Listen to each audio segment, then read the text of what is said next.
is spinning. All right, you ready to? There we go. Welcome on in. The second week reaction to the top 25. This time we actually did it. Last time Brent told you we were going to do it and then lied to you and didn't show up. But this time we have it. And we got the top 25. And I think it might have been the other way around, Brent. Yeah, I know. Right now, how should we attack this, Brent? What's the best angle you think to share and the most intriguing? Because we have our own too that we did the other day. Not much different from what we did. The matchups would be a little bit different. USF obviously being in the rankings. So if we're going from the bottom, a G5 team this week being ranked, obviously it helps. First of all, it helps the perspective of that period, the G5. I think it's good. I think it's healthy that one of them are in there, and now when we're putting them in the playoff, there's going to be a number next to him. It's not going to be like, hey, we're just including this person because everybody gets a trophy. Welcome to the real world. This is how it works. But South Florida, I think we all agree, is a very good football team. Very good. And they'll be a pain in somebody's arse. They're the one team to me that can win one game. I don't exactly. Not win at all. Win a couple. You're saying spoil somebody's dreams. Yes. They're the one team that can be in that 12th spot that can actually win. And actually looked this time last year, there were 4 G5 teams in the rankings. So completely different animal this season. But to me, the topic is Miami, because Miami was 18 last week behind 3 different ACC teams. They beat Syracuse. Yep. Georgia Tech didn't play, if I remember right. They did not. And then Virginia and Louisville lost. So they jumped them all. And now they're at 15. And they actually have them in the bracket currently because they're the highest ranked ACC team. But that's kind of misleading because they wouldn't be in the ACC championship game right now. No. So to me, they're the most intriguing story because they have to get to 10. Yes, because right now 11 Georgia Tech, if they won the league, they have to be 11. Like you have to bring an ACC team, and in that case, Miami being the lowest ranked ACC team would be out because they're not in the top 12. So again, there's more confusion again this year because the numbers, like this is the way we do it, which sucks. We shouldn't look at a bracket and see all of the numbers that don't make sense. I'm going to complain about that, but I'm going to try to minimize the damage. But I also think that Miami jumped up a few because I think of the outrage. I absolutely think because of the outrage. Perception. Because everybody going, what the freak, man? Miami beat Notre Dame head-to-head. Miami's beaten several good teams. They've lost to some good teams. And then obviously Louisville laying an egg against a bad team. Here's the one thing. Here's the one thing I'm telling you after all these years of doing this. If you lose to a bad football team, you're not going to get in this thing. Like, it's going to be an anchor. It's going to be something that pulls you down big time. So Louisville, I say that with Louisville, losing to Cal, that'll be a big-time anchor for them. Like, it's going to be a big-time anchor. Unless they're somehow back into the ACC championship game. Yeah. But, I mean, when you look at who has current victories over, how they have the bracket right now. So, Bama beat Georgia. Indiana beat Oregon. Miami beat Notre Dame and South Florida. Yep. They have 2. A&M beat Notre Dame. So Georgia beat Ole Miss. Yeah. So everybody else has kind of got one that they can hang their hat on for the most part. If I'm looking at this correctly and not missing something, but yeah, that's what's because, and we actually said this maybe 2 or 3 weeks ago at least. The most important team in terms of controlling the destiny of multiple team, 3 to 4, maybe even 5 teams, is Pitt. And it starts this week because they've got Notre Dame this week. Despite Narduzzi's comments, they can potentially win that game. Georgia Tech they got next Georgia week. Tech, and then Miami crazy. To end the season. So that's the other. Outside of that, I mean, obviously status quo in terms of the top 5, but Texas Tech jumping 2 spots, jumping over Ole Miss in the 6th spot. I think that puts them in a phenomenal chance to potentially be that get one of the top 4. Yeah, to be the 4 seed. Well, here's another thing too that's important. This is really, really, really important. So everybody, make sure you listen to this. Like, if you want to know an important stat about how to be ranked, be a red team. Be some form of red. Like, just look at the graphic, man. Like, Ohio State, Indiana, A&M, Alabama, Georgia, Texas Tech. Like, just have some form of red in there. Ole Miss has a little bit of red in there. Like, I mean, just have a little bit. And so that's the secret. If you want to know the real secret, you're welcome, guys, for being so in depth and dialed in. So BYU gets beat up pretty good, and I think it's important to note too where BYU is behind 2 loss teams like Oklahoma. Yep. As a 1-loss team. So that just for future, like if Oklahoma beats Alabama, they're jumping right in this party. Like, welcome to the party. Texas Tech has Texas has an opportunity to jump in this party. The Miami thing, the thing to consider about Miami, like the closer Miami gets ranked and gets into Notre Dame territory, the closer they creep, the more that head-to-head, remember, will be a part of the criteria that will be instituted. So if Miami can get within that cluster, that 3 cluster, so they'll do the cluster of 1 through 3. They'll do the cluster 4 through 7, like, right? So they'll continue to 4 through 6. They'll continue to do those clusters. So if Miami can get in a cluster with Notre Dame, they'll have the head-to-head and they'll be above them.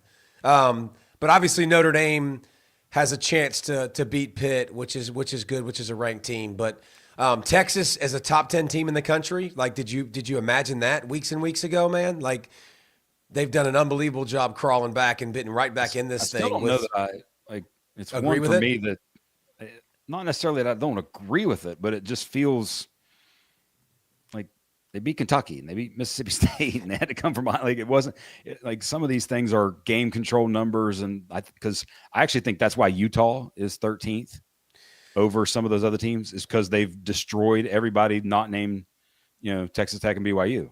So but in Cincinnati being in the bottom, like I was like, okay, that's good for Utah, right? Because Utah clubbed them. Yes. Cincinnati,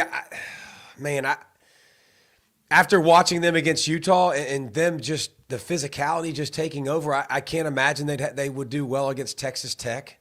And I think too with Utah, important things to remember. Love Utah, love the program. Like their 2 biggest wins, the 2 best teams they played. 1, they lost to BYU. 2, they got clubbed by Texas Tech with their backup quarterback. But the next best wins, if you're going to go with Utah, was Arizona State. Yeah, Sam Leavitt didn't play. I mean, Remember, like that's not a great win by any stretch. They beat Cincinnati at home. They beat them up. They beat them up good. Yeah. Like that's kind of their one thing that Utah to me being ranked that high is interesting. I don't know that I feel like they're the best. Now, listen, they're behind BYU, which is what it should be because BYU beat them. But yeah, and they've got some wins that the other teams around them maybe don't necessarily have. But Texas, they beat Oklahoma, they beat Vanderbilt, like so who's right there, and that's one you like historically you got to bring it to today's world. The win over Vandy is a top 14 win right now because Vandy's 14th. So you can't discount that. But the point you made about Oklahoma and Texas, that's this weekend with those 2 games at Georgia, at Bama, the road team if the road team goes and wins both of those games, Oklahoma, Texas wins both those games, the amount of SEC teams that likely and or potentially get into college football playoffs. People's heads are going to explode. That's not going to make a lot of people happy. They're going to be so mad. And here's what's interesting about that to me. Newcomer Texas, newcomer Oklahoma, pristine Alabama, pristine Georgia, runners of the league for so many years against the newcomers. Like it's a fascinating debate, discovery topic for this week, and just obviously we'll see how they do. I think the Big Ten schools too to pay attention to. Once you start at 17, you got the Trojans. You got 18, you got Michigan, which is a big deal. Those are the 2. those two teams are two to consider. Just pay attention because Michigan plays Ohio State late in the season. They still have a T-shirt that says "I own Ohio State," because they've absolutely owned them. The weather will be a factor. So them down the stretch, they win that, they're in. They beat the number one team in the country, they're in. Now, if they have to play for the Big Ten championship game, if that changed that, maybe it wouldn't. Maybe it would keep them from it. So you need to know about USC. You need to know about Michigan. And then I thought the Louisville and Virginia conversation, 19 and 20, right there together, back to back. And obviously the disappointment from both those teams, losing to teams that are not going to be respected at all in the committee's eyes. Nor should they be. And then what did you think about Iowa, by the way? I actually kind of think that's semi-justified in a way, because especially when you compare them to, and that's more of the close loss, because they've got 3 losses to 2, 8, and Iowa State's not ranked anymore, but still, rivalry game by 8, 10 total points. They're so close to being there. So they're respecting them as a very good team that's just happened to play really good teams. So they're respecting them as a team that's had a lot of close losses and no win of any kind. I mean, because who's the Minnesota, Penn State. Penn State's winless in the league. I'm just giving you their wins. But I'm just saying, you can also look at Iowa too and say, yeah, they had close losses. They still haven't beaten a quality team. Yep.